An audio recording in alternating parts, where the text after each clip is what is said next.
एक भयानक युद्ध था जहां सिर्फ 3000 मुसलमान जंगजू 2 लाख के विशाल रूमी फौज का सामना कर रहे थे। इतनी असमान जंग में भी सहाबा-ए किराम की बहादुरी, उनकी कुर्बानी, अल्लाह पर यकीन और रसूलुल्लाह सल्लल्लाहु अलैहि वसल्लम के हुक्म की पाबंदी इस्लामी तारीख में एक अमर कहानी बन गई। ये थी मुआता की जंग, एक ऐसी जंग जो ये सिखाती है कि फतेह तादाद से नहीं बल्कि ईमान, हिम्मत, क़यादत और अल्लाह पर भरोसे से मिलती है। मुआता की जंग की शुरुआत उस वक्त हुई जब रसूलुल्लाह सल्लल्लाहु अलैहि वसल्लम ने हारिस इब्न उमैर को बसरा के हाकिम के पास अपना राजदूत बनाकर भेजा, लेकिन रूमियों के मातहत गस्सान कबीले के सरदार शुरहबील बिन अम्र ने हजरत हारिस रज़ियल्लाहु ताला अन्हु को बेरहमी से कत्ल कर दिया। इस्लामी तारीख में यह पहला मौका था जब किसी इस्लामी दूत को शहीद किया गया। ये एक ऐसा अमल था जो सिर्फ मुसलमानों के लिए ही नहीं बल्कि आलमी उसूलों के लिए भी एक खुली खिलाफ वर्जी थी, और यही इस जंग की वजह बनी।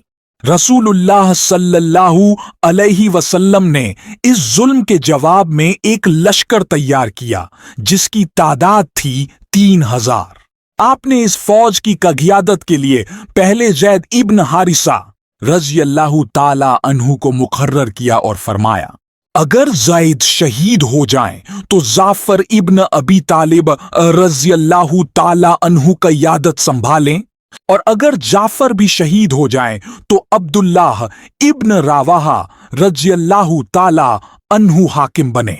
इन तीनों अमीरों की नामजदी से साफ जाहिर हो रहा था कि ये जंग आसान नहीं होगी और इसके लिए जान देने की पूरी तैयारी होनी चाहिए। 3000 सहाबा अल्लाह की राह में निकले और मुआता की तरफ रवाना हो गए। रास्ते में उन्हें खबर मिली कि रूमी फौज की तादाद करीब 2 लाख है। ये सुनकर कई लोग हैरान रह गए। क्या इतनी बड़ी फौज से मुकाबला मुमकिन है? कुछ सहाबा ने मशवरा दिया कि वापस मदीना लौट चलें और रसूलुल्लाह सल्लल्लाहु अलैहि वसल्लम से दोबारा हिदायत लें, लेकिन उस वक्त अब्दुल्लाह इब्न रावाहा रज़ियल्लाहु ताला अन्हु उठे और जलते हुए लफ्जों में फरमाया, क्या हम शहादत के लिए नहीं निकले? क्या जन्नत की ख्वाहिश लेकर हम घर से नहीं निकले? तो फिर आज पीछे क्यों हटें? उनकी तकरीर ने सबके दिलों में आग लगा दी। तमाम सहाबा ने मिलकर नारा बुलंद किया, अल्लाह की राह में बढ़ो, पीछे मत हटो। इसके बाद शुरू होती है वो तारीखी जंग, मुआता की जंग। इस वीडियो में हम इस ऐतिहासिक युद्ध के बारे में चर्चा करेंगे, तो सब्सक्राइब जरूर करें। जैसे ही जंग शुरू हुई, मुसलमानों की फौज ने अल्लाह का नाम लेकर मैदान में कदम रखा। सबसे पहले लश्कर की क़यादत ज़ैद इब्न हारिसा रज़ियल्लाहु ताला अन्हु ने संभाली। वो रसूलुल्लाह सल्लल्लाहु अलैहि वसल्लम के सबसे प्यारे सहाबी थे, जिन्हें आपने बचपन में आजाद करके गोद लिया था।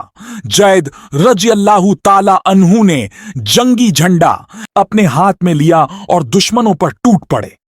वो दिलेरी से लड़े, मगर बहुत देर तक वो भारी फौज का मुकाबला न कर सके और अल्लाह की राह में शहादत पा गए।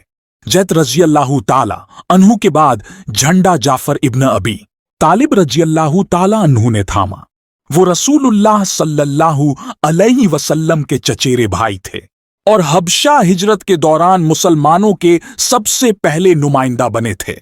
जाफर रज़ियल्लाहु ताला अन्हु ने बेमिसाल बहादुरी दिखाई। दुश्मनों ने उनका घोड़ा काट डाला तो उन्होंने पैदल ही लड़ाई जारी रखी। उन्होंने इस्लामी झंडे को इतना मजबूती से पकड़ा था कि जब उनका दायां हाथ काटा गया तो उन्होंने बाएं हाथ से झंडा थाम लिया। जब बायां हाथ भी कट गया तब उन्होंने झंडे को अपनी बाहों से पकड़ रखा, यहां तक कि वो 90 से ज्यादा जख्मों के साथ शहीद हो गए। उनकी शहादत का मंजर ऐसा था कि खुद रसूलुल्लाह सल्लल्लाहु अलैहि वसल्लम ने मदीना में खड़े होकर फरमाया, मैं जाफर को देख रहा हूं, वह जन्नत में है और अल्लाह ने उन्हें 2 पंख अता किए हैं जिससे वह फरिश्तों की तरह उड़ रहे हैं। तभी से उन्हें जाफर अत-तैयार कहा जाने लगा। अब बारी आई अब्दुल्ला इब्न रवाहा रजी अल्लाह ताला अन्हु की। वो एक साहसी सहाबी और शानदार शायर थे। वो थोड़े देर के लिए रुके। नफ्स के साथ एक जंग चल रही थी। एक तरफ शैतान कह रहा था, तू जिंदा रहेगा, मदीना लौट सकेगा, और दूसरी तरफ ईमान कह रहा था, तेरा मकसद तो अल्लाह की राह में शहादत है। उन्होंने खुद को मुतमिन किया और कहा, ऐ नफ्स, अगर तू मरेगा तो वैसे भी मरेगा, फिर क्यों ना अल्लाह की राह में मरे। इसके बाद वो भी दुश्मनों के बीच घुस पड़े और बहादुरी से लड़ते हुए शहीद हो गए। अब मुसलमान फौज के तीनों अमीर शहीद हो चुके थे। लश्कर कुछ देर के लिए मुतहय्यर हो गया। अब कौन क़यादत करेगा? उसी वक्त कुछ सहाबा ने आपसी मशवरे से तलवारों के शेर खालिद इब्न वलीद रजी अल्लाह ताला अन्हु को आगे बढ़ाया। खालिद इब्न वलीद रजी अल्लाह ताला अन्हु ने जब क़यादत संभाली, उस वक्त मुसलमान फौज के हौसले डगमगाने लगे थे। सामने 2 लाख की रूमी फौज और उनके पास सिर्फ 3000 मुजाहिद। लेकिन खालिद रज़ियल्लाहु ताला अन्हु वह शेर थे जिन्हें रसूलुल्लाह सल्लल्लाहु अलैहि वसल्लम ने सैफुल्लाह यानी अल्लाह की तलवार का लक़ब दिया था। उन्होंने मैदान में कदम रखते ही लड़ाई का तरीका बदल दिया। खालिद रज़ियल्लाहु ताला अन्हु ने पहली रात को ही अपने सिपाहियों की जमात को आगे पीछे दाएं बाएं तब्दील कर दिया। सुबह जब दुश्मन फौज ने देखा कि मुसलमानों की तामीर बदली हुई है, तो उन्हें लगा कि नई फौज आ गई है। इससे रूमियों में डर बैठ गया। खालिद रज़ियल्लाहु ताला अन्हु ने इस नफ्सियाती दबाव का पूरा फायदा उठाया और चतुराई से हमला किया। वो हर रोज जंगी लाइन को तब्दील करते रहे। एक दिन दाहिनी जमात को बाईं ओर ले जाते, दूसरे दिन पिछली जमात को आगे लाते। इससे दुश्मन को लगता रहा कि हर दिन नई फौज मदीना से आ रही है। खालिद रज़ियल्लाहु ताला अन्हु ने कई बार दुश्मन की कमजोरियों पर अचानक हमले किए, जिससे दुश्मन को भारी नुकसान पहुंचा। इस दौरान उन्होंने इतनी शिद्दत से लड़ाई की कि उनके हाथ में 9 तलवारें टूट गईं। 10वीं तलवार जो उनके हाथ में बची, वह यमन की बनी हुई तलवार थी, जिससे उन्होंने आखिरी दफा वार किए। लेकिन खालिद रज़ियल्लाहु ताला अन्हु ने सिर्फ लड़ा ही नहीं, उन्होंने कौम को बचाने की रणनीति भी बनाई।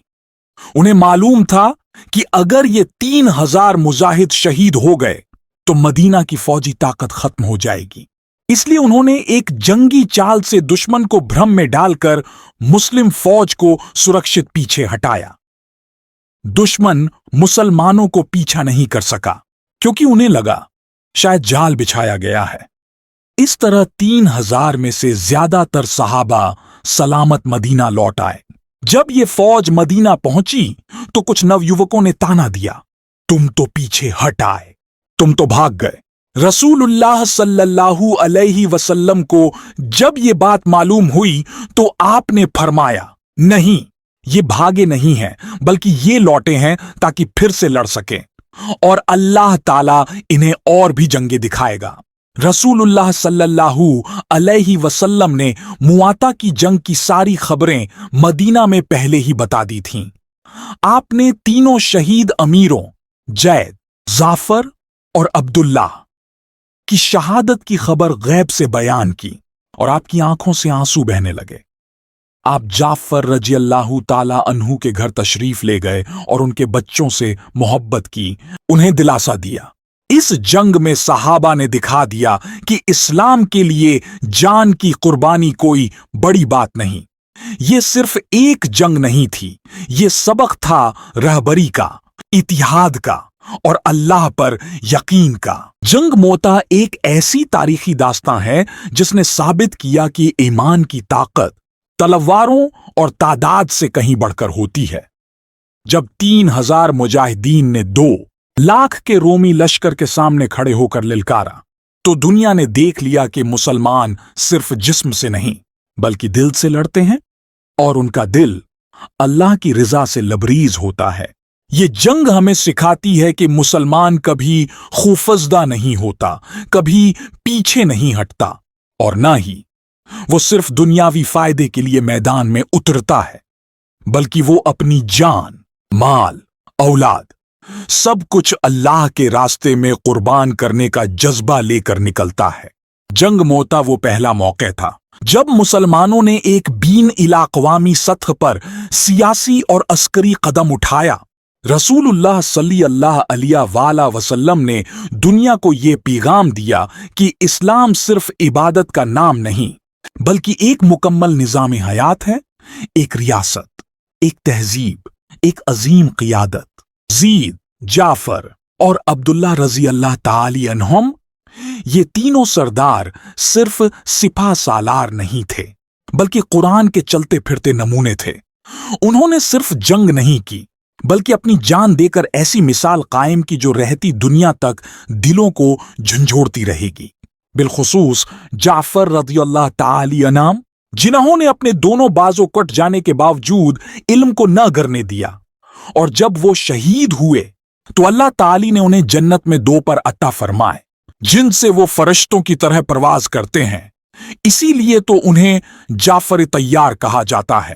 اور خالد بن ولید رضی اللہ تعالی عنہ، جنہیں اللہ کی تلوار کا لقب ملا، انہوں نے ہمیں سکھایا کہ جنگ صرف تلوار سے نہیں جیتی جاتی، بلکہ حکمت، عقل، قیادت اور وقت پر صحیح فیصلے سے فتح حاصل کی جاتی ہے۔